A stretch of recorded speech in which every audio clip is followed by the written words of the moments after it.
बहुत समय पहले की बात है। अयोध्या में एक राजा हुआ करते थे, राजा दशरथ। उनकी 3 रानियां थीं, कौशल्या, सुमित्रा और कैकेयी। और उनके 4 पुत्र थे, राम, लक्ष्मण, भरत और शत्रुघ्न। उन्होंने अपने सबसे बड़े पुत्र को अपना उत्तराधिकारी घोषित किया। रानी कौशल्या के पुत्र राम को राजा बनते देख रानी कैकेयी नाराज हो गई। उन्होंने राजा दशरथ से कहा, राजन, हमने आपकी जान बचाई थी तो आपने हमें 2 वचन मांगने को कहा था। आज वो वचन मांगने का समय आ गया है। हम चाहते हैं कि आप हमारे पुत्र भरत को राजा बनाएं और राम को 14 साल के लिए वनवास भेजें। राजा दशरथ काफी दुखी हुए, किंतु वो अपने वचन के कारण मजबूर थे, तो उन्होंने राम को वनवास भेज दिया। राम के साथ उनकी धर्मपत्नी सीता और भाई लक्ष्मण भी चल पड़े। तीनों वन में रहने लगे।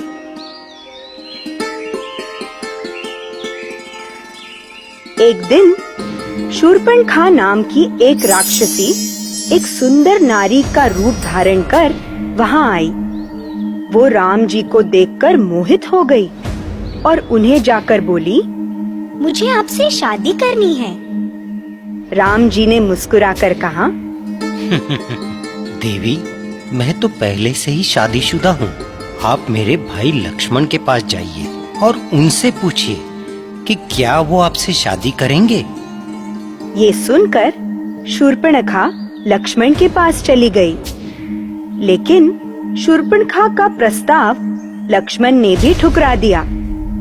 ये देखकर शूर्पणखा बहुत गुस्सा हुई और अपने असली रूप में आ गई।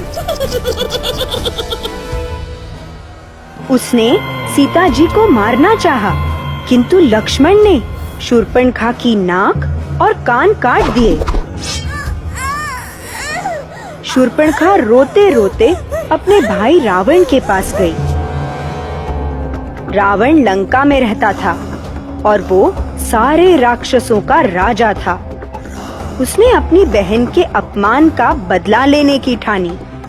उसने एक राक्षस को स्वर्ण मृग बनाकर जंगल भेजा। उस स्वर्ण मृग को देखकर राम, लक्ष्मण और सीता जी मोहित हो गए। राम और लक्ष्मण उस मृग के पीछे पीछे भागे ताकि वो उसे पकड़कर सीता जी को दे सके। इतने में रावण अपना रूप बदलकर साधु बनकर सीता जी के पास आया और सीता जी को अगवा करके ले गया। राम और लक्ष्मण जब वापस आए तो उन्होंने देखा कि सीता जी घर पर नहीं हैं, तो दोनों उन्हें खोजने लगे। खोजते खोजते उन्हें एक घायल पक्षी मिला जिसका नाम जटायु था। जटायु ने राम जी को बताया कि रावण सीता जी को अगवा करके ले गया है। उसने रावण को रोकने की कोशिश की, लेकिन रावण ने उसके पंख काट दिए। राम और लक्ष्मण लंका की ओर चल पड़े। रास्ते में उन्हें वानरों और भालुओं की सेना मिली और उनके साथ रावण से युद्ध करने चल पड़ी। इस सेना में एक वानर थे, हनुमान। वो काफी शक्तिशाली थे और उड़ भी सकते थे। वो पहाड़ों को अपने हाथ में उठा लेते थे। हनुमान उड़कर समुंदर के उस पार गए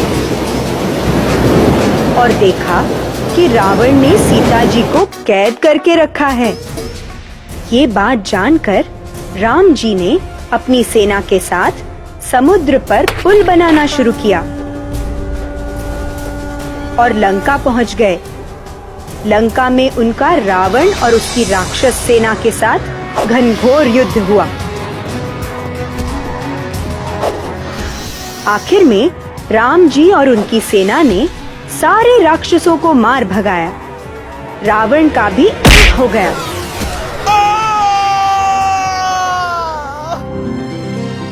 और राम जी युद्ध जीत गए।